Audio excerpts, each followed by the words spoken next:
Il y a quelques semaines, des manifestants ont défilé à Toronto en mémoire de Regis Korchinski-Paquette. Cette femme noire est morte il y a 1 an, alors que la police intervenait dans son domicile. Les agents du service de police de Toronto étaient nombreux pour assurer la sécurité de la marche. Mais l'atmosphère était tendue. Le rassemblement a rapidement dégénéré et la police a placé une militante dans un fourgon avant de la relâcher, selon la version de ce militant.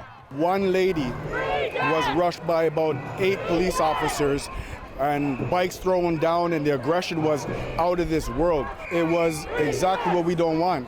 We asked for a peaceful demonstration, which we were conducting, and the police are always manipulating the situation and making it look like it's the people that are making the problems.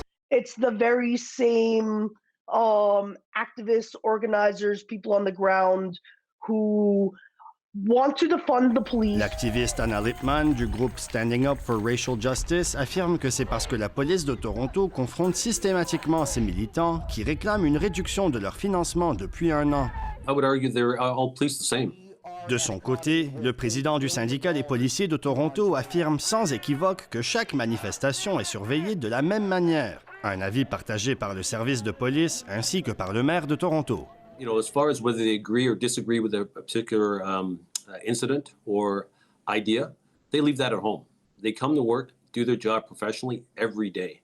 Mais pas si vite, dit cette sociologue. Évidemment, on a beaucoup entendu parler du profilage racial ou du profilage social, mais il y a aussi du profilage politique. Pour elle, cette perception d'une réponse policière jugée agressive envers certains mouvements sociaux qui appellent au définancement de la police pourrait être le symptôme d'un manque d'objectivité chez les forces de l'ordre.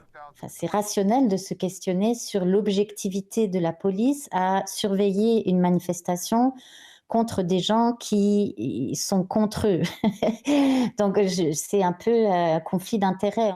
Pour le président du syndicat des policiers de Toronto, les caméras d'intervention sont la clé pour surmonter la perception que la police agit différemment face à différentes manifestations. Our officers have the ability to capture the events that take place from the beginning to the end, which is really, really important. Selon le service de police de Toronto, plus de 2300 policiers porteront une caméra d'intervention d'ici l'automne.